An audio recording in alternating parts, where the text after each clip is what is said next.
Yeah, it's nice to be here with you all. It's nice to be here. So let's just take a couple minutes here and invite everyone into the room. Yes. Yes. And so here we are. I thought we'd just take a moment and just to feel into our bodies. Just to arrive here fully.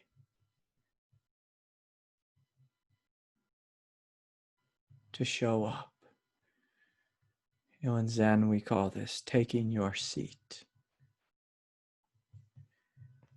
And so just gently breathing in and breathing out. And stepping out of the space of the mind and into the vast spaciousness of awareness, the vast spaciousness of your being. And simply noticing what is here right now that is awake, that is aware, and that is free. Right here in this moment. What is awake, aware, and free?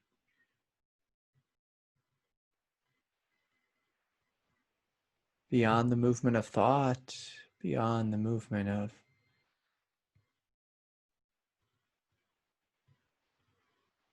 feelings or sensations, what's here that witnesses life?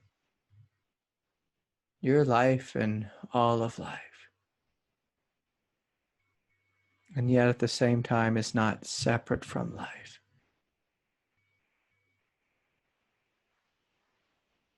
And so let's just touch into this presence that is already whole, already is awake, is already free. Free.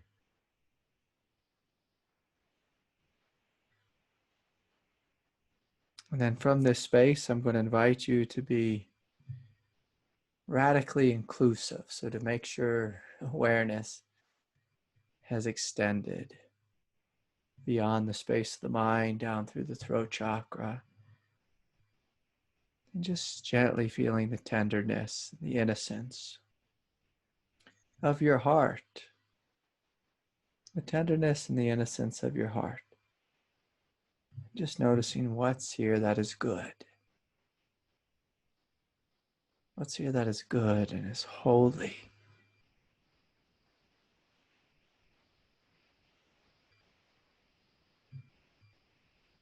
What's here that's beautiful. And so you can take a couple more deep, full breaths. And just feel into the belly and within the space of the belly. I'm going to invite you to connect to a quiet strength that has outlived every human experience you've had. And just to gently smile at your strength, acknowledging your strength. There's something here that has outlived every moment of pain, every moment of suffering, every moment of teenage love or chasing this desire, that desire, has outlived careers and family members coming and going.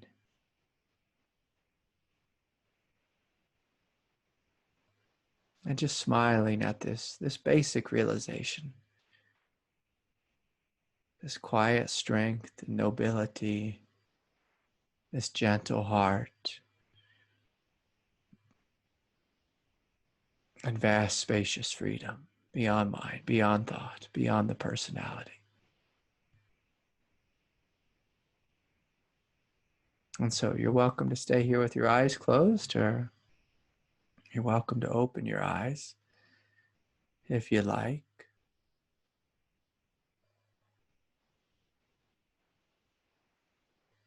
And I'm going to invite each of you just to smile and have a sense of community, that we are here together. We're here together. There's other human beings here on planet Earth that are on the same team as you, are in a similar spiritual space as you, who have hearts just like your heart, who have strength just like your strength. To smile with the recognition of this. You know, this is a funny time for us to be alive, and I know I live in a remote area in the world, and most of us are spread out. We're spread out all over the place. From California to New Mexico to Colorado to Alaska to Canada. You know, even over to Ireland and Europe.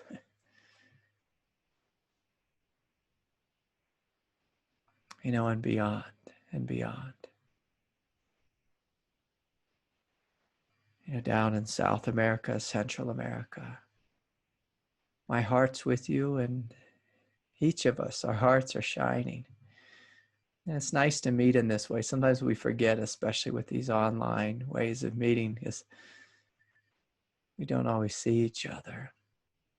But I invite you just to open your heart to receive support from the other members of the Sangha, the community. And so if you have extra strength, shine your heart outward and share it with your friends who may be suffering. And if you need strength, open your heart. If you need love, open your heart and receive. Receive.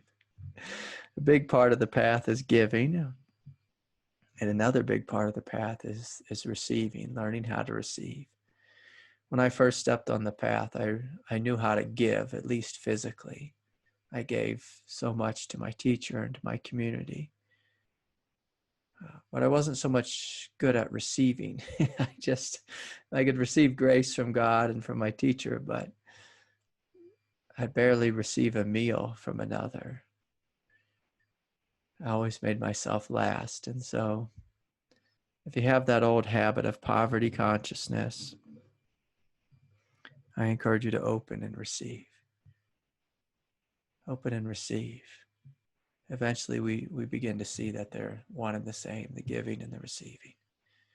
If you have extra strength, you share it. You shine your light big and wide. If you need strength and love, open your heart. Say, God, help me, support me. Sangha, help me, support me. World, help me, support me. And call it in. Call it in. So I have a lot of questions today, but I thought I would just comment a little bit. The Wednesday night meditation group, I offered an opportunity for people to write on the Facebook wall and about their experience. And the reason I'm wanting you all to do this is that in order to be a master, we need to know about the subtle dimension of experience. And so part of the way of learning what's happening in you is just taking up the spiritual practice of writing down your experiences. And I'm not inviting you to embellish it or for your ego to co-opt, your grand spiritual awakenings, but I'm going to invite you to say them out loud, to share them, to share your heart with another. And it helps you to actually ground your experience in reality. It's a funny thing, a tragic thing, but I'll say this, because I'm trained in psychology. I've worked with people who were deeply mentally ill, according to Western standards, Western diagnosing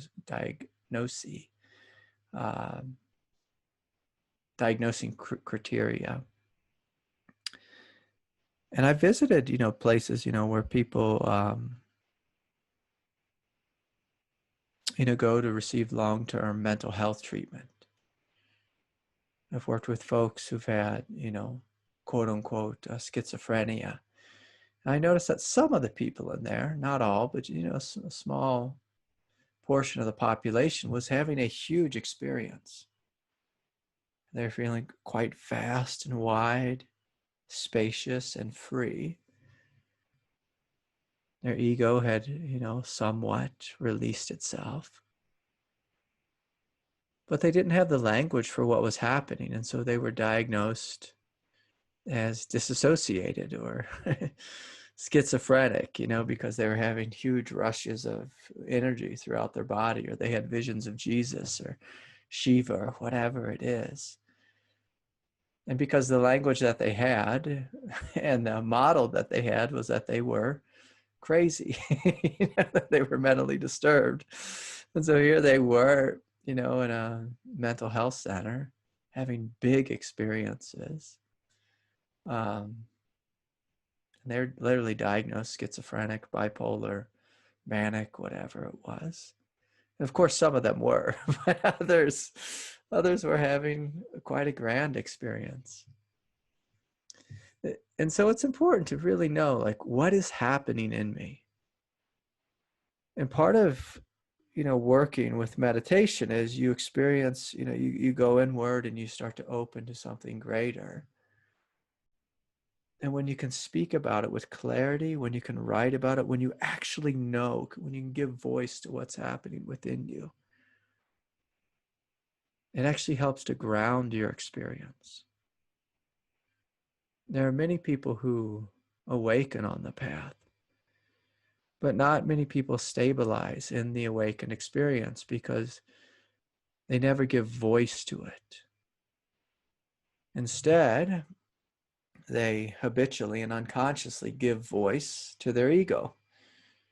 I was hanging out with a good friend of mine the other day who came for a visit, and we were working, and we were just kind of telling jokes a little bit, and I was harassing him a little bit, and we were making fun of eating at McDonald's for some reason. And he is saying, oh yeah, I eat at McDonald's, and after I do, I just hate myself so much. And, he just wanted this total self-loathingness for eating McDonald's. I said, my God, don't attack yourself so intensely.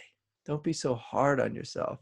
If you don't want to eat McDonald's, don't eat it, but don't go and eat it and then attack yourself for the next, 6 months, telling yourself and others how much you hate yourself because you had a cheeseburger once upon a time 3 weeks ago. Of course, I don't, I'm a health food nut, so I don't recommend any kind of fast food, but I'm also not going to judge someone and attack someone harshly because that's not helpful. What is helpful is to realize you're a child of God, that you have strength within you, that you can walk forward into the light, whether you ate some junk food or not, whether you're an organic vegetarian or, you live purely on a carnivore diet, a keto diet. Don't judge yourself. Do what's true and walk forward into the light. And align with your truth and speak your truth. So on the Facebook wall, I've been inviting people to share their experience of their truth. Butch, who's going through cancer treatment. Is it starting tomorrow, Butch? Yeah, starting tomorrow. Yeah, so we're going to send Butch lots of love because he's going to start his first round of chemo.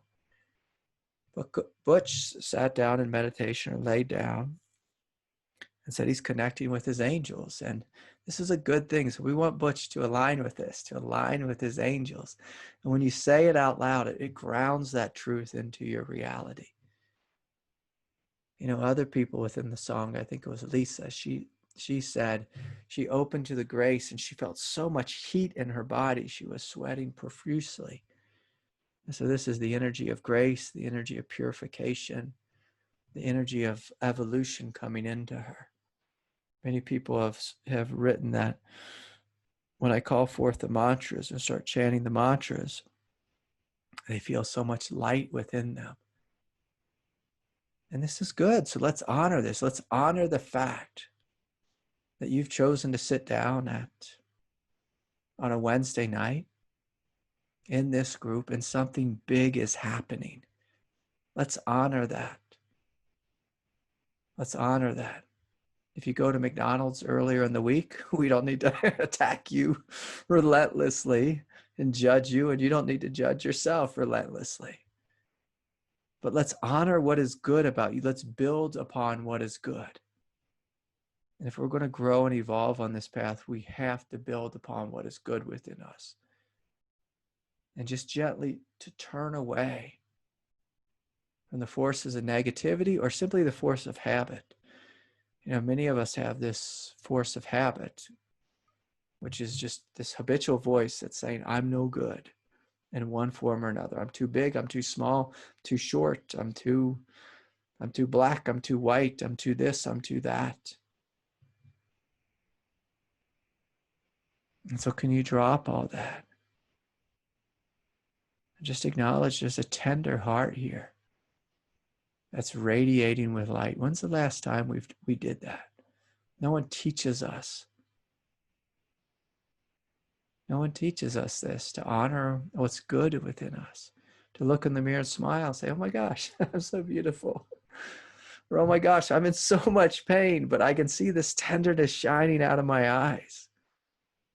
And so sometimes when we're in lots of pain, it's good to do both, to honor your pain, to admit, I'm in so much pain and suffering, and yet there's this divine light that's shining through me.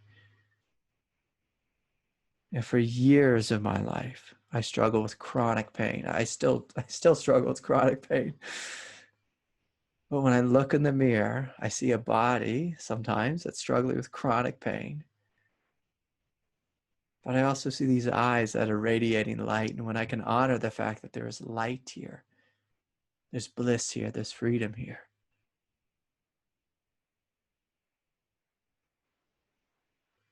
it gives me something to step on, to stand on, so that the pain doesn't crush me. And so I was deeply impressed. I'll just say that one more time on what you all wrote on the Facebook wall. So thank you truly for sharing. And it's helpful for me. It's helpful for me to know where you're at. And I do this thing where I project onto the world that everyone's enlightened. And that's the thing that I do. And it's good, to see it reflected back that you are. When you sit down on Wednesday night, you're flooded with light and big things are happening. So it's good for me to know. It's helpful for me to know where you're at. And of course, if you're struggling too, you're welcome to let me know that too. And I have a number of individuals on the prayer list. So let me see here. What else? I have a couple notes here. And so the inquiry questions this week, there's two of them again. And these are some questions I'm going to invite you to look at. Is how do you betray yourself? How do you betray yourself? And then the next question is, what happens when you stop betraying yourself? What happens? What change occurs in your consciousness when you stop betraying yourself? And for years, I did this silly thing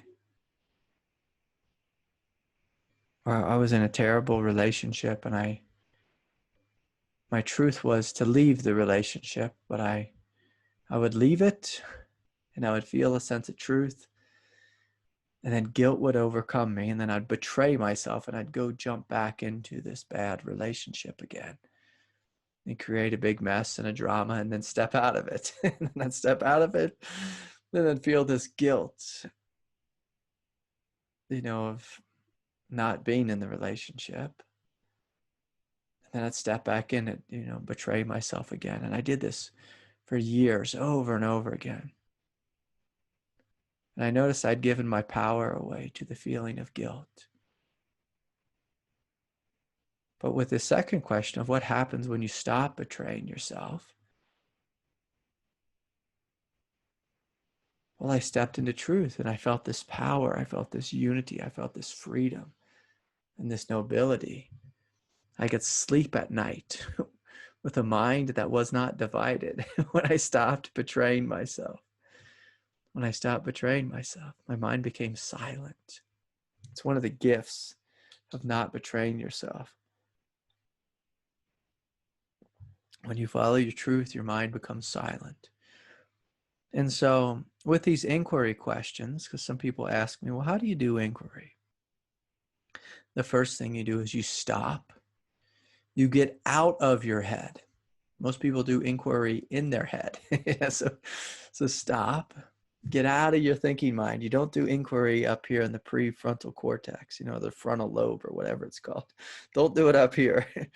You step back. So you stop, you step back to the vast space of awareness. Get yourself get in contact with the peace and the freedom that you are. And then descend into your heart. The beautiful thing about your heart is so honest. It can't help but be honest. And so when you ask your heart, how do I betray myself? Immediately, you should see images of eating at McDonald's. I'm sorry, couldn't help myself. You get images of, whatever it is you do that, is not the truth, not the truth. And then when you ask your heart, what will happen? What happens when you stop betraying yourself? You see yourself living in truth, living in mastery. And it's a beautiful thing. And so I encourage you to sit with these questions. And I can say also that I've really been impressed about how you all have been taking on the inquiry questions and the sharing that have come with those. And so it's powerful. It's powerful to sit with these questions. How do you betray yourself? What happens when you stop betraying yourself? When you stop betraying yourself, you become free. You step into the truth. And so to feel that, to experience that, to smile with that, to acknowledge.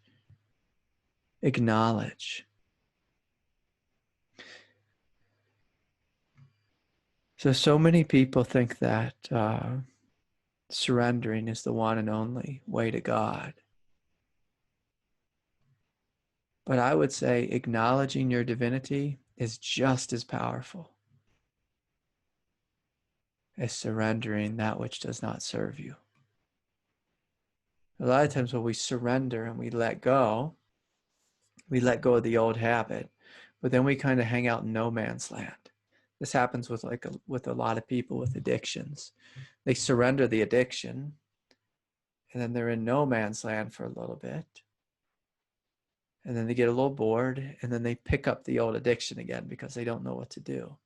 And so we want to surrender that which doesn't serve us, and then acknowledge what does serve us. Acknowledge what is good. Acknowledge that you are the Buddha, and stand in that. Stand in your Buddha nature. Acknowledge this. Acknowledge this. If you do not acknowledge your Buddha nature, your egoic identity will claim you, will claim your consciousness, and have a field day with you. Will run you around in circles, chasing this thing and that thing. If you don't claim your divinity, your ego will claim you. It's just a basic truth. If you don't claim your divinity, your ego will claim you. And so we surrender that which is not good, not helpful, and then claim your divinity. Claim it. Stand in it. Stand in your truth. Live your truth. Love your truth. Fall in love with your truth. When you fall in love with your truth, your path, your strength, your divinity, it only grows. Same is true with your ego. When you fall in love with your ego, normally through addiction or habit. That's how we fall in love with our own ego, is through addiction or habit. The ego has claimed us. We've stepped onto the wheel of samsara. So step off the wheel and claim yourself. Claim what you are. Be what you are. Live the truth. So anyways, I have a number of questions here, and excuse me, it looks like Richard. Richard is here with a question. I'm going to invite others in the Sangha. If you have a question, raise your hand, and it'll be a chance for us to speak a little bit. I just ask that your question is clear, it's succinct. It's succinct. I have a number of questions through emails, and also, it's funny, I took a peek. I know I said this a while ago that I was going to start looking in the YouTube section for questions and comments that people wrote, and I saw I had a whole assault of people wanting to attack me on YouTube, and it's an interesting thing to this whole social media game that we all, I shouldn't say we all, that some of us take part in. And this idea that we can just go online and anonymously attack someone. One of the person's names, I think on the, well, maybe I shouldn't name them. But, I just noticed that some of the names on the YouTube comments were quite crazy, because, you can choose your names. And so they'd have pictures of, sometimes like a Christ-like face, and other times they had posted a picture of a devil-like face, and then they're attacking me relentlessly. And I just thought, what kind of world are we living in where we just go online and we attack each other? I can remember as a child having teachers saying, well, if you don't have anything nice to say, then don't say it.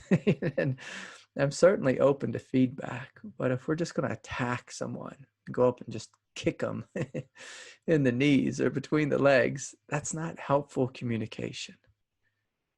If we're going to share something online, whether it's on a spiritual channel or on a political channel, let us post something from our heart, something that uplifts. If it is criticism, let it be at least constructive.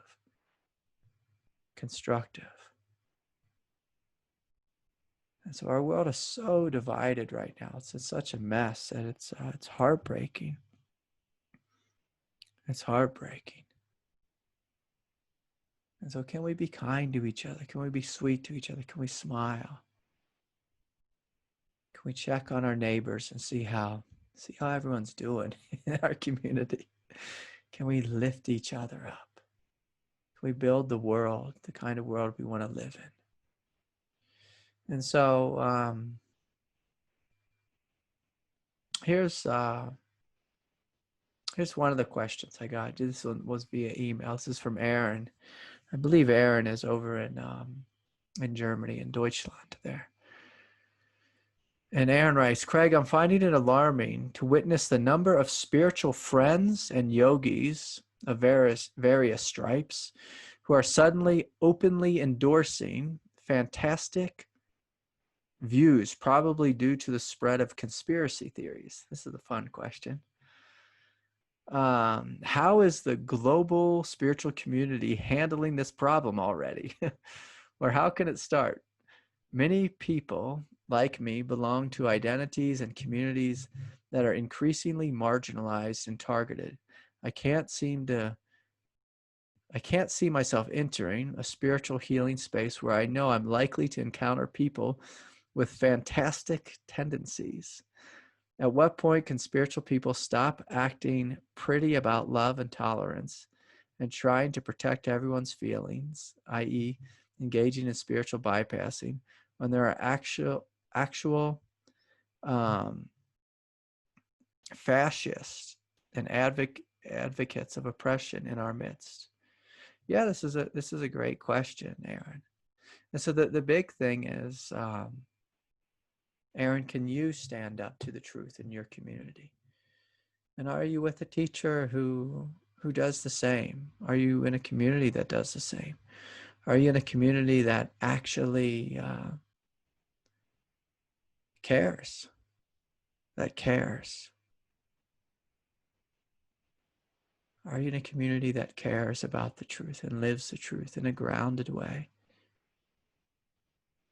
And so, yeah, we live in a very dark time.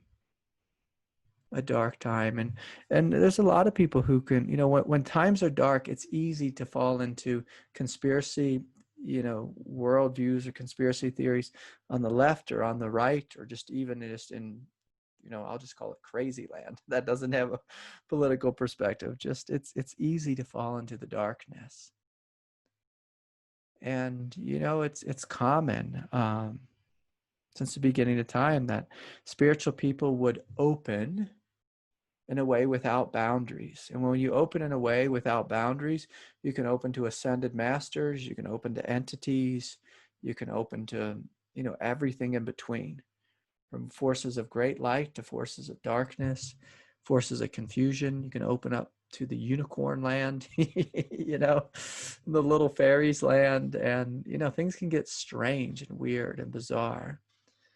I'm a family man, and I'm a salt of the earth kind of guy, and so I get pretty grounded within my own self. And so I tend not to get lost in these big things. But I will say this, sometimes a great teacher will have a prophecy and it'll be very much true. And I'm open to that because maybe they can see something I cannot.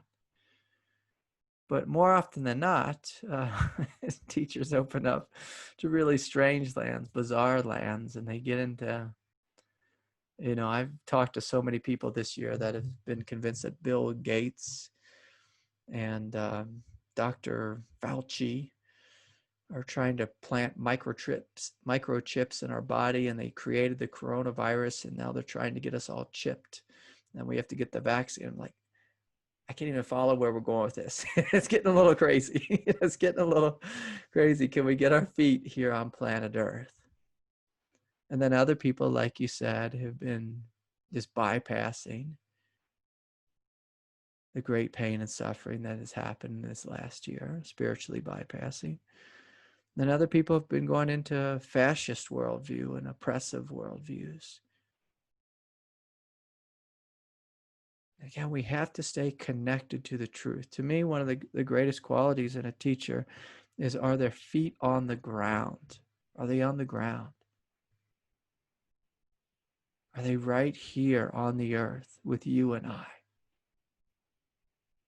If the teacher is just in the clouds, well, who knows what they're opening to, and if they're opening something that's real or imagined. And then if the teacher is opening up to hell, well, that's not helpful either. And so can you find a teacher who has their feet on the ground? Who has their feet on the ground? Can you find a community who has their feet on the ground? And it's easy. It's just, this has been a problem in spirituality since the beginning of time, is we open, and we leave discernment behind. We want to open with discernment, open with clear boundaries. Boundaries doesn't mean you're shut off. Just boundaries means, which doors to open and which things not to touch, which things to pay attention to, which to not. Okay, so Richard has a question here. Let's see if I can pull up Richard. There you are, Richard. I'm going to unmute you, Richard. Let's see. Say something now, Richard. Hey there. Hi. Hi. Hi, everyone. Hi. Zoom and Facebook friends and Sangha. Hey, Greg, I have it's really a wide-reaching question because it's kind of in multiple areas. So, just touch on whatever you want. And if Yeah. I'm not satisfied, I'll come back another time and Okay. ask more specifically. So the core of the question is around trust on the spiritual path. Yes. Um, um, and then to give it the few areas that I'm kind of wanting to be touched on potentially. The first one is I was recently meditating with, the Kundalini, and just like, I'm going to trust this energy a little more. Good. I spend too much time trying to like master this. I'm just going to trust that this process is bigger than me and that I'm held in it, and just go from that attitude. And I felt a very important shift in relationship that was Good. helpful. I would love for you to speak to that shift, because I know so many people, the Kundalini wakes up, and even if they're aware of it, it's still a very difficult experience. And they immediately have parts of themselves or parts of their egoic structure that are relating to the Kundalini experience as something very adverse, potentially as invasive, can interact with trauma, etc. So I won't keep going on that. So in relation to Kundalini, trust in relationship to the spiritual path in general. And then I'd even love for you to touch on like trust on the spiritual path as a developmental piece, right? Because I imagine where you are these days, Craig, trust is just an assumption of where your state of consciousness, of where you are. Maybe at times you find yourself dropping out of that briefly, but for the most part, you're just there. And so from where it moves from like, oh, I'm as a personality, I'm trusting this greater force, or I'm trusting Kundalini. And as we awaken and more of the identity structures dissolve, trust just kind of becomes an assumption of the being and this kind of thing. So great. Thanks for letting me speak at length, and I really look forward to you answering. Yeah, boy, that's a great question, and thank you, Richard, for bringing that forward.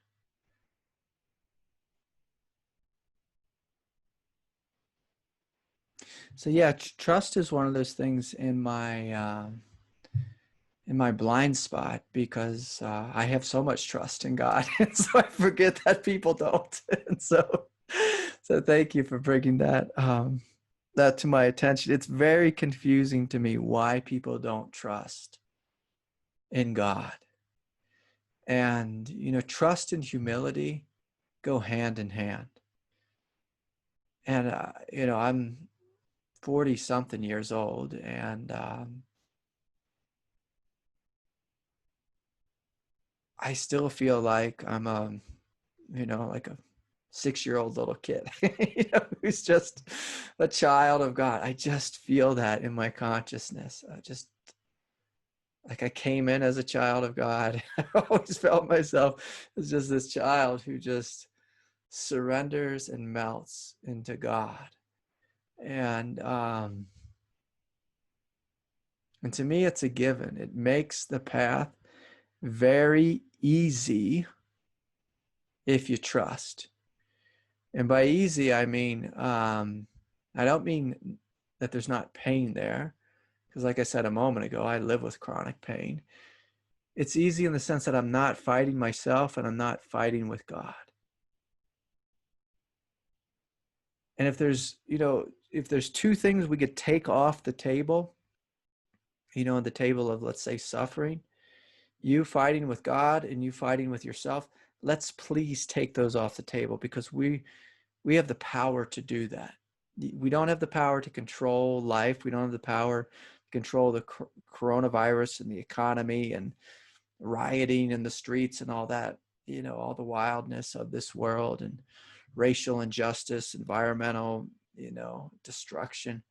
We don't have the power to control those factors, but we certainly can take resistance off the table. And we can take it off the table mentally and emotionally. To take it off the table bodily, that's much harder. And so three big places we resist is we resist, through thoughts in our head. So just like this story I had in the beginning about the fellow who ate McDonald's, my friend who ate McDonald's, such a funny story. I love just poking a little fun at it. Like attacking oneself. That's you resisting yourself. It's also you resisting God, because you're resisting your divinity and you're resisting the divinity that God gave you. You're resisting God's truth and you're resisting your truth, which is one and the same. And so if we can take the mental blocks off the table just through negative belief systems. And so when you're speaking about developmental trust, there's all kinds of psychology around self-esteem. And one of the things that I've learned on the path is the greater self-esteem you have, healthy self-esteem, the greater spiritual power you have. So self-esteem is intimately linked with your power, like your ability to choose to be awake. Your ability to choose to be free is linked to your self-esteem.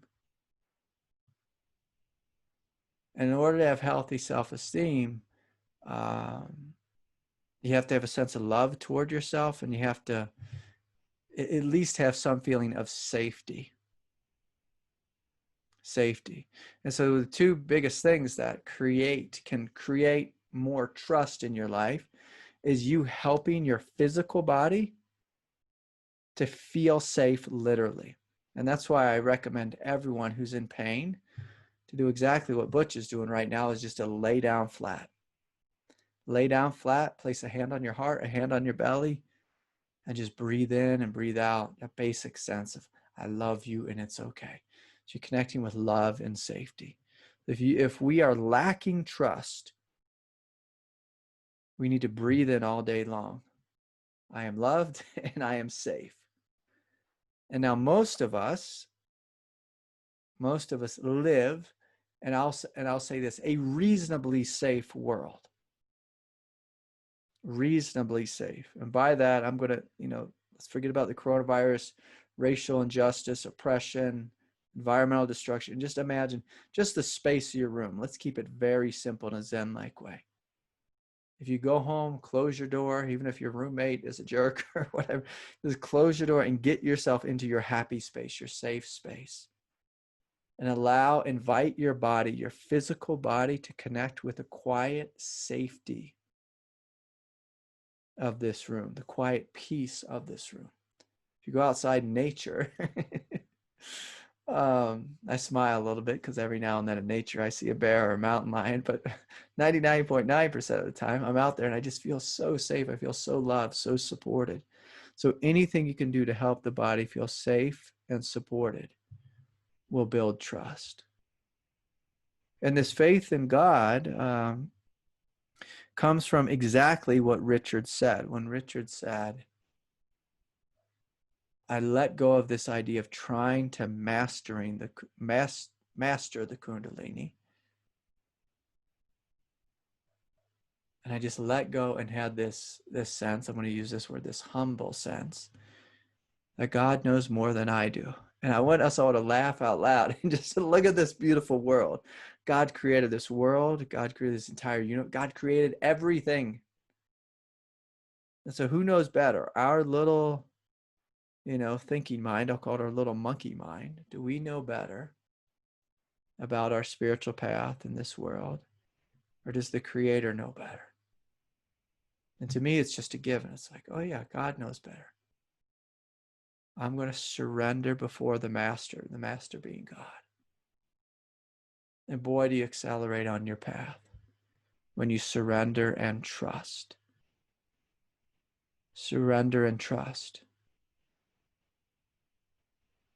Now, for some of us who are in great pain and who are feeling beat up by life, and I'm even going to say this, beat up by God. And by that, I mean, sometimes we surrender and we trust, but our path is really hard. We have a lot of heat. We have a lot of energy. Maybe entities are coming in and attacking us, and we're having crazy dreams and visions, or we have anxiety or depression. And we're going through the dark night of the soul. You have a choice when you go through the dark night of the soul. Am I going to surrender more deeply and have greater faith in God? Or am I going to retreat into my ego, which is a basic fight or flight response? If you retreat into your ego, you're just going to spin in the dark night longer and longer. If you have greater faith, you will walk through the pain more quickly. I'm not saying the pain will dissolve immediately, but you walk through it more quickly. So when we trust, the path becomes much more efficient. Much more efficient. And then so you can awaken at a young age instead of being 86 and on your deathbed, trying to wake up in your final breath. And so trust is a great accelerator on the path. And oftentimes I've said this a bunch, but trust is being very much like a gambler. And I think being a gambler is a gene. I don't know if this is something you can develop, but it's kind of like just having a gene of saying, you know what the heck, I'm just going to put all my cards on the table and I'm going to see what happens. But keep in mind, the table you're putting your cards on is the table of God. The table of God. When you don't gamble on God, you're gambling on your ego. You're saying, I'll see what my ego can do for me. I'm going to try to control and micromanage, whether it's the Kundalini, and that will not work. It's the opposite of what the Kundalini wants.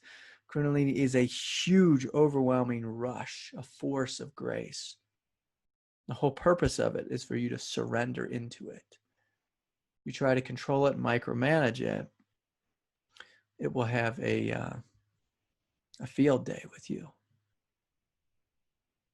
The pressure will just increase and it'll make your life quite difficult. And God is the same. If we don't trust, God's a tough boss. God will say, okay, I'll turn up the heat. I'll turn up the heat. And I laugh because God has turned up the heat so many times on me because of my own stubbornness. I had trust, but I was also really stubborn in my egoic habitual qualities. So God just had to keep turning that heat up. Like right now, I'm at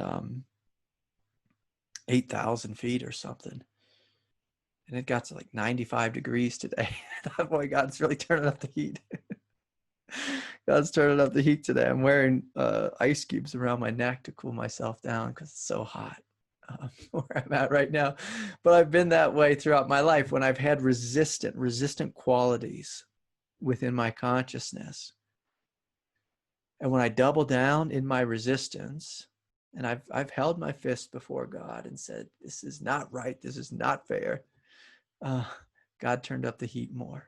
And I saw, oh, okay, that's not going to work. That's not going to work. God's will always prevails.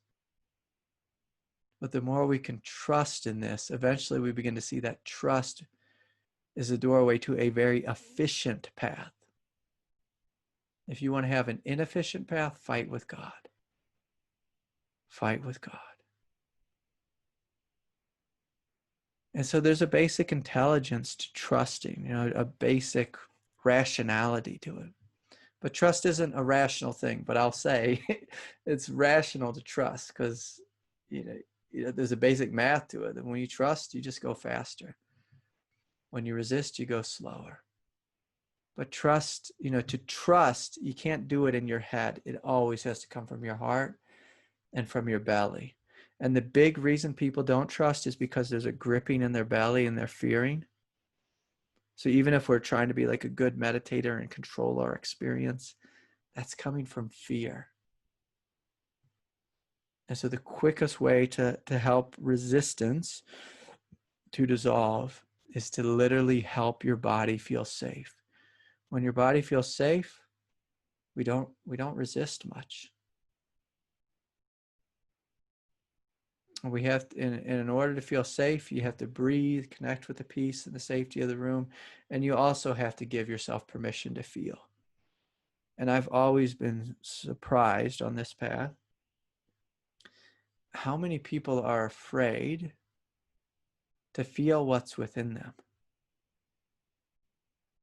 And one of the skills I developed on the path was say with the trust, to trust that it's okay to feel, to trust that it's okay to cry, to trust that it's okay to give myself permission to be angry or to have rage flow through my consciousness, to trust that big emotions, big experiences, they're emotions, they emote, their energy in motion, they just want to flow.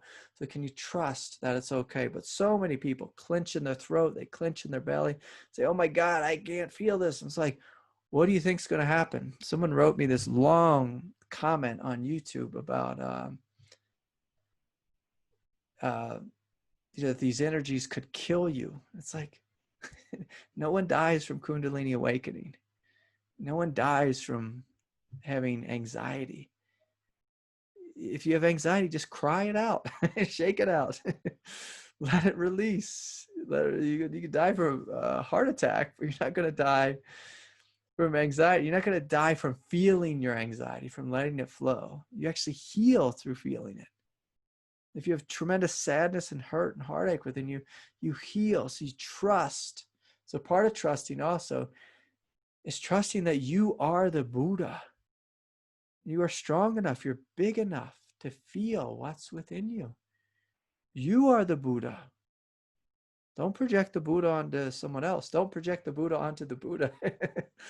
Don't project the Christ onto a man called Jesus. You discover Christ within you. You discover Buddha within you. Do you trust that? Because all of us, we are all trusting. We're either trusting in our ego, which is telling us we're less than, or we can trust in our divinity, which says, I'm greater than. Again, it's all basic math. You can trust in, I am less than, which is where most of humanity lives. I'm less than. Or we can trust in, I'm greater than. I'm greater than suffering. And this will make or break, where you trust. It'll make or break you. Where you trust. It's good to know this. So trust it's everything. It'll make or break you. It's a beautiful question. Thank you, Richard. Thank you. Yeah. Okay, let's see here.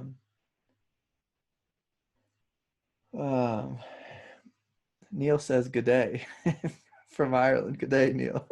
It's good night for you, Neil. It's 2 a.m. where you're at. Thanks for tuning in. Okay, so here's a question from Kyle. Hi, Brother Craig. When I taught high school for a brief minute, all the kids called me Brother Craig. And that movie Friday came out, so they asked if I was high, Craig, all the time. All day long, they'd say, Brother Craig, and are you high, Craig? I'm sorry, I get distracted easily. Craig, can you speak about the advantages of routine in the spiritual life? What is the adventure travel bug? And is this a roadblock to spiritual growth? Thanks. Yeah, Kyle, I've always had a routine. It's very simple. You get up in the morning, you meditate. Now I get up in the morning, do meditation and yoga. If you can get up in the morning, do meditation, yoga, and scriptural study, to me, this is a good life. It's a good routine. An evening routine is also excellent. And eventually, we want our routine to become to transform eventually into a lifestyle. So the other day, this new kid, he moved into my neighborhood, and I took him out mountain biking, just showing him the trails of my neighborhood. And he asked me what I did, and I tend to not give people too many details because I don't want them to think I'm too strange. But I just told him, I teach meditation. I try to keep it simple, and I'm a counselor. And I don't want to go into I'm a spiritual teacher and all that kind of jazz. And he said, oh yeah, I meditate. He told me he meditates, 20 minutes a day and this and that. And he's asking some questions around it. And I mean, the big thing is you want your spiritual practice to eventually transform, transmute, transition into a spiritual life. So it's all day, every day.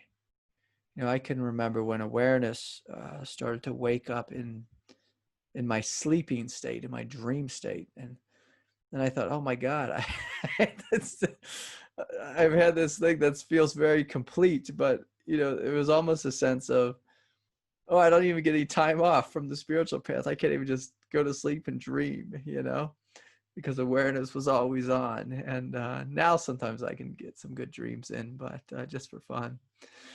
But, you want it to eventually just be a lifestyle. And so, Kyle, if your heart is calling you to travel, and it's your true heart, not just like an excited desire mind heart, then you travel. Then you're listening to your heart and you're living your spirituality. But I can tell you this, I traveled all over the world, and I've done yoga all over the world. I've done meditation all over the world. I don't miss a day if I'm traveling. In fact, if you're traveling, there's a good chance you're not working and you have more time to practice. Traveling can be incredibly awakening, because when you live in the same place all the time, you tend to just be in habit land. A lot of people are completely asleep when they're driving to work every day. But when you're traveling and exploring new mountains, new vistas, new lands, new oceans, whatever, everything is new and it's fresh and it's alive, and it can help you to wake up. But if you're just traveling, say something silly here, going to, what was the thing when I was a kid? MTV's dance party and whatever the beach was, Fort Lauderdale, Florida, wherever people go for spring break, 1992. Yeah, then it's not going to lead to anything spiritually uplifting. But if your heart is calling you somewhere, go. Go. But are you going because your heart wants to go there, or because you want to go take pictures, put on your Instagram profile? I live in this really beautiful place, and there's been some Instagram people that have come out to, stand on these great vistas like Horseshoe Bend over Arizona. It's like an hour from my house. And one Instagrammer came there, took a beautiful picture, and got 8 million views. And so then, 8,000 other Instagrammers came, and they just coming because they want to have a picture to put on their profile. That's not the truth. That's not the truth. I went to Horseshoe Bend because there was a intuitive sense in me that I just wanted to explore out in the middle of the desert to see God's beauty and divinity. You used to be able to drive to this place and you'd be the only person there. Now you get there and there's 50 people at a time hanging out on the edge of the cliff with their phone wanting to take a picture. That's not the truth. They're having an egoic need of wanting to be seen and wanting to be special. So Kyle, you have to ask, what's true for me? Is it true? Like, do I have a travel bug, or do I have a heart that says, yes, let's go to India. Let's go sit at the foot, the base of Mount Arunachala. That's where I traveled. I went and sat in Skanda ashram where Ramana Maharshi sat. He sat there for so long you could see him, his black stain from where his back was along the wall. And so, I sat in there as well. I said, I want to go there. I want to go there. Okay, let's see what else is here. I'm glad everyone's saying hi to each other in the Sangha. This is good. Here's a question from David. Actually, it's from Nanette. Hi, Craig. It's Nanette. I've been feeling as a white person of privilege that I'm deeply out of touch with the great suffering and struggle of the vast majority of people on the planet, and that therefore am out of touch of most people's experience. See if I can pull up the rest of this. And therefore can't meet most people's experience with understanding. How can I trust and responsibly share the joy in my heart when there is such immense privilege? Yeah, I can say this. I'm not going to go into any PC thing here or any political thing here. I'm just going to say this. Every human being, no matter what your color, your race, your gender, no matter your upbringing, whether you're rich or poor or whatever it is, all of us know the basic tenets of suffering. All of us know what a broken heart is. All of us know what injustice is.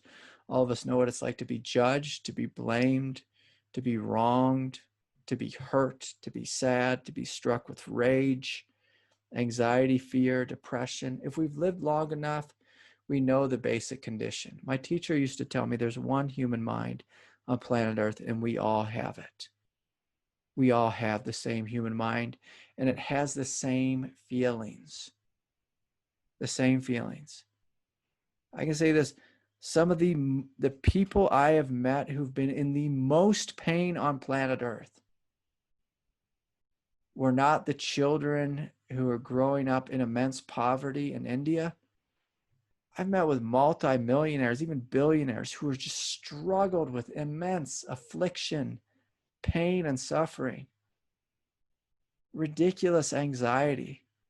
I knew someone who had $27 million in jewels stored away in their apartment. And they'd fight with a cab driver about a $7 ride.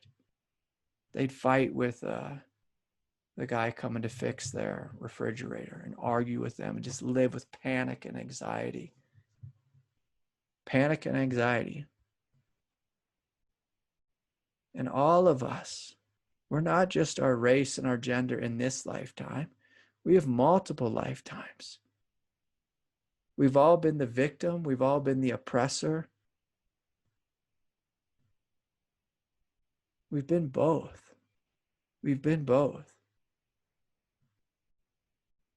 But if you want a more relative answer, when you travel the world and you make friends with people, different races, different genders, and you share your heart with them, you connect with them.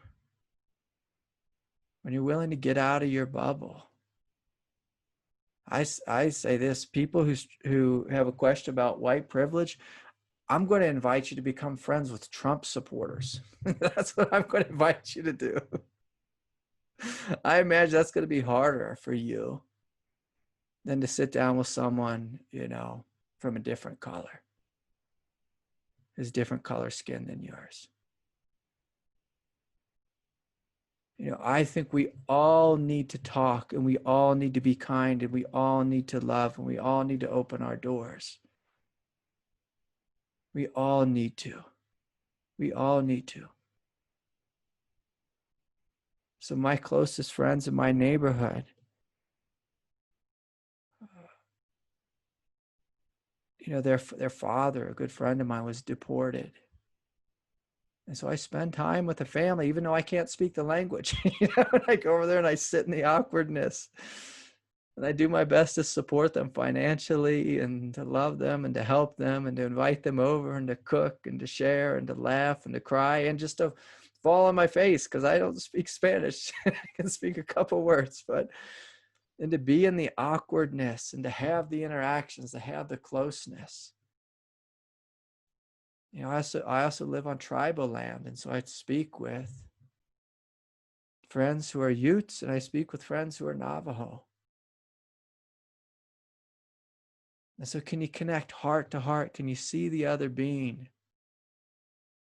Can you see the other being as God looking back at you? And if we're worried about white privilege, let them teach us. Let them show us.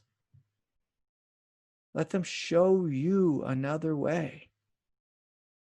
Let them show you what their life is like. I have a friend who doesn't have running water. doesn't have running water. And for me to step into his world, I'm like, oh, wow, I'm so happy I have running water. And hey, man, do you want to use my shower when you're driving through town? Can I share my heart? Can I share my home? Can you share yourself? Can you connect human to human?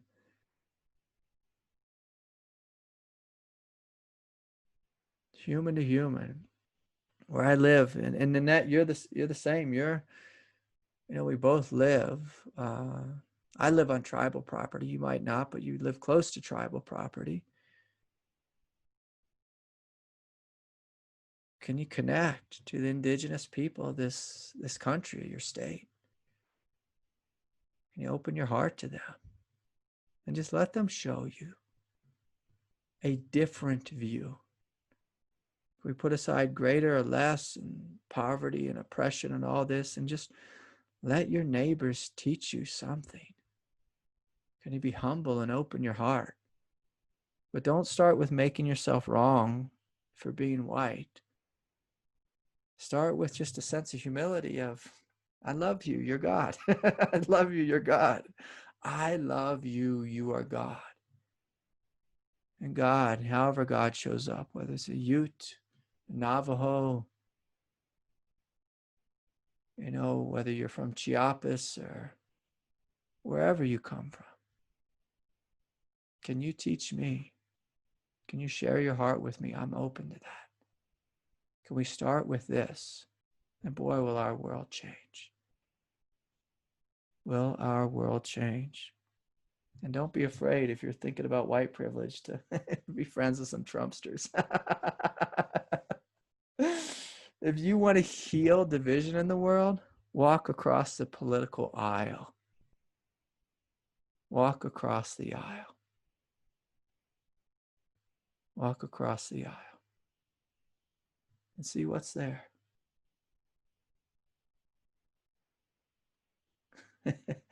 Wesley's right. Hi, Craig. I'd like to hear a doodle story. Thanks. So, boy, that's a shift there. Going back to what I was saying a moment ago about seeing everyone, I'll take it a step further. Everything as God. That levels the playing field when you see everyone and everything as God. You're willing to learn. You're willing to be humble. You're willing to bow. You're willing to honor. You're willing to respect a fellow human being, or with Doodle's case here, Doodles is my little dog. For those of you who don't know,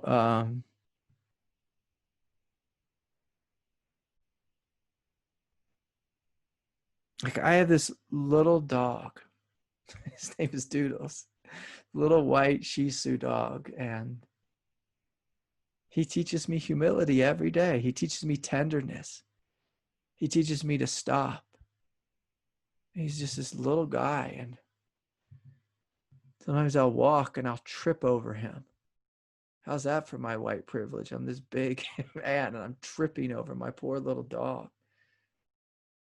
Kicking him because I'm not looking at his level. I'm not looking where he's at. So I trip over him. I get down on my hands and knees. I say, Doodles, I'm sorry.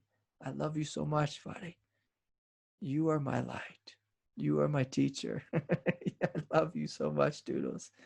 And I pick him up and I pull him close to my heart. And I let him show me the tenderness of God through the eyes of a silly dog, little friend. And I say silly because he is silly. He's a silly little guy. And when I'm rushing around and trying to be a good dad and cook dinner and clean the house and do laundry and grow my organic vegetables and fix the car and this and that, my busy life. And when I'm rushing here and there with all my responsibilities, and I trip over a dog, that's white privilege right there, just walking over. And I trip over this little guy. He stops me. He awakens me. And I say, oh, yes, you are God. This is God showing me to slow down. This is God showing me, hey, will you connect to me? Will you love me? Do you see me? If we all saw each other and respected each other, honored each other, shared with each other, instead of dominated each other, white privilege wouldn't be a thing. Sharing would be a thing. It's like we all forgot this basic truth we learned in kindergarten of unconditional love. Share. Share of your heart, share of your presence, share of your resources. Your resources. Share your wealth, share your smile, share your kindness. Share without walls. And so if we see a wall like white privilege, can we tear it down? Can you put yourself in check and say, no, I'm not greater than another. I'm not greater than Doodles. I'll bow before Doodles. When I die and go to heaven, I'll be bowing before Doodles because he's going to beat me to heaven. At least I think he is. And he has a much bigger heart than mine. Much bigger heart. You really see a dog. You see dogs are full of most dogs are full of unconditional love. It brings tears to my eyes right now just thinking of Doodles. Brings tears to my eyes. So anyways, these are all great questions. Kathy writes, love your suggestion to befriend Trumpers. It is my part-time project, at least trying to understand them. Yeah. Can we understand? Can we understand each other? Can we understand each other? We want to get rid of white privilege. Let's step into another's shoes. Into another's shoes. I can remember I was, when I was young, I was a filthy hippie with dreadlocks. And I'll tell a funny story here. I was walking down the street in El Salvador. And I was ridiculed and laughed off the street. When you have an experience like that, when you go to a different culture and you're the minority and you are literally laughed off the street, pointed at, kind of kicked and jeered, and people throwing stuff at you, making fun of you. They never saw a white boy with dreadlocks in San Salvador, at least when I was there. Oh my gosh, they heckled me relentlessly. And when you live long enough, when you travel the world, when you go to a place where you're a minority, the same thing happened to me when I was I went to Tangiers, Morocco. Boy, did I get heckled and harassed and just about robbed. You start to realize, oh, this is what it's like. This is what it can be like to be a minority. In order to give birth to compassion, we have to give birth first to understanding. Compassion and understanding are one and the same. But the willingness to put yourself in a place where you're not empowered, where you're not on top. It's a tremendously healing thing to do for the world. So anyways, okay, a couple questions here about Kundalini. This is from Chris. Hi Craig. I began doing Kriya meditation by the Isha Foundation, and I began experiencing involuntary eye twitching, followed by involuntary eye tightening, lids shutting, going like that. It's very common when the Kundalini wakes up. Sometimes the eyes twitch. And sometimes they get stuck shut. Everything went black and silent. So when everything goes black and silent, that's actually a form of samadhi. Is this something I should be allowing, or should I try to recenter? So I'm going to go back to what Richard said, because Richard brought this great truth of, if a very powerful spiritual experience starts to arise in your body, surrender, surrender, surrender, allow, allow, allow. Trust, trust, trust. That's going to be my teaching there. When you try to recenter and try to control it and make it stop, oftentimes that just makes it worse. So there's just this basic math that energy wants to flow. So if energy is arising, let it flow. And can you trust that your body will sort itself out? And whenever you're having experiences like this, Chris, it's good to have a teacher, a guide, to kind of reassure you that this is normal, that this is it's a normal part of the path, a normal part of the path. Just let it flow. But sometimes having a teacher can help you to discern, why energy maybe is getting stuck. A lot of times energy gets stuck in the face and the eyes and the forehead because we have a strong internal critic. So that's a good thing to put into check. It's also true, like what Nanette was bringing forward. So if you have a real sense of privilege and judgment towards others, if you have strong bias, racial bias, any kind of bias, energy will get stuck in the head. This is kind of where the head and the throat, this is where the superego lives here. So white privilege is a form of superego coming forward thinking it's better than, or pure ego just thinking it's better than. And so humility helps that energy flow through. And in the beginning, it's, it can be common to have a little bit of twitching as the neurology gets rewired. But if you just trust, and if you don't have a strong critic, it'll flow through you. Okay, this is from Sunina. Sunina, I hope I pronounced your name correctly. This feeling of being lost during Kundalini with negative thoughts, how can I end it? My meditations are in a different world full of fear and anxiety. I see that it's also crazy around me, is what she writes. Yeah, so whenever you get stuck in a realm of negative thoughts, it's important for you to reconnect with the tenderness and the goodness of your heart. So negativity is no one's truth. No one's truth. So if you get lost in negativity, come immediately into your heart, descend deep into the heart. And if you have struggled with that, sometimes we just have to sit and just breathe, just come back to the breath and let the negativity just wear itself out, and eventually it will. But one of the ways we can speed that up is coming into the tenderness of your heart. Hi, Craig. I was just wondering if you had trouble walking and any pain in your knees with Kundalini awakening.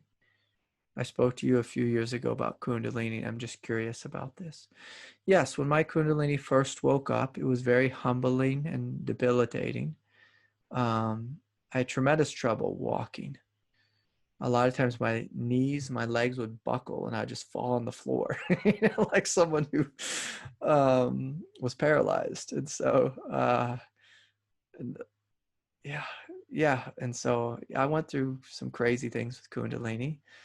I had a lot of trouble walking. I couldn't ride a bike for a while. There are times I'd have to drag myself across the floor with my arms, like doing the army crawl. It got really strange. But listen, if anyone is having intense trouble like this, please go to a doctor and a neurologist first and see if there's something actually wrong with you. But sometimes when the Kundalini is waking up, you can be like a little newborn deer, like a fawn. My little girl and I, we were riding bikes this morning, and we saw a baby fawn. It was like this big. It was just so cute, so tender. It had so much tenderness and innocence just flowing through it.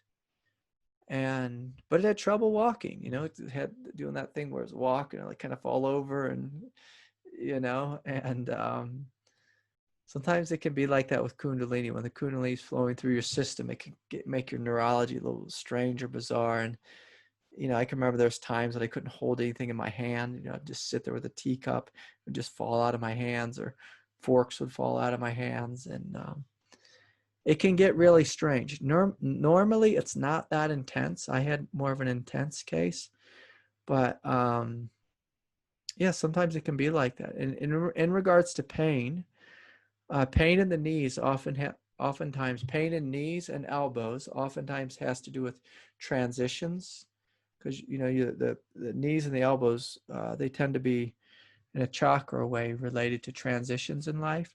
And so look at your transitions. Are you going through a transition, and is there anything you're resisting in the transition? That's just something to look at. That can also be a little bit of a pop, like kind of cliche spiritual teaching. So be careful with that. Maybe you have legitimate pain in your knees because you have, you blew out your knee and you need knee surgery. So always check in with a doctor. Always check in with a doctor or a series of doctors, because a lot of times if you have mystery pain, the first doctor you go to has no idea what you're talking about. Sometimes you have to go to 2 or 3 or 10 to figure it out. Sometimes you have to go to a doctor, a massage therapist, a body worker, an acupuncturist, and a healer, and a spiritual teacher, and a counselor, and a guide, and a therapist. That's what I had to do to get a clear path. And so, anyways, let me see if I did my part with all the questions here. Let me just check. Someone wrote, Mark Peters, magma means, magma stands for make awareness global again. I like that. I'm not sure Trump would get behind that. Maybe he would. Make awareness global again. I love it. Okay, that's beautiful. Okay, I think I did my part. Okay, good. Looks like I got to all the questions. If I forgot your question, please forgive me. Thank you all for your donations and your support. I forgot to post the inquiry questions this week. I'll post them after the satsang now. And I encourage you to write something on the wall. Write something on the wall to share your experience, to share your heart, and to give yourself permission to explore these questions mentally, emotionally, deeply spiritually, like in a spiritual inward way, and then a spiritual outward way. Like Nanette brought up this question of white privilege. Can we explore that fully in our life? Can we explore it from the perspective of our heart? Not from politics, but from our heart. What does this question of white privilege mean? How do I oppress others? How do I oppress others? How have I been privileged? How have I taken advantage of? How have I assumed that I was better than, or more deserving, or just completely unconscious of the suffering of another? I could drive by my neighbor's house, when they lost their father, when he got deported back to Mexico. I could just say, well, he's not an American. He shouldn't be here. But when I step into their shoes, and he's like me, he's surrounded by all these girls. He has like 4 daughters or something like that. And when I heard the daughters suffering, like she wrote her high school like final English paper on what it's like to lose your father to being deported. It's like, oh my God, just the pain of that, just the pain of those kids, who miss their father. And, can we step into another's shoes? And when we do, compassion develops. And so it's a great question Nanette brought up here.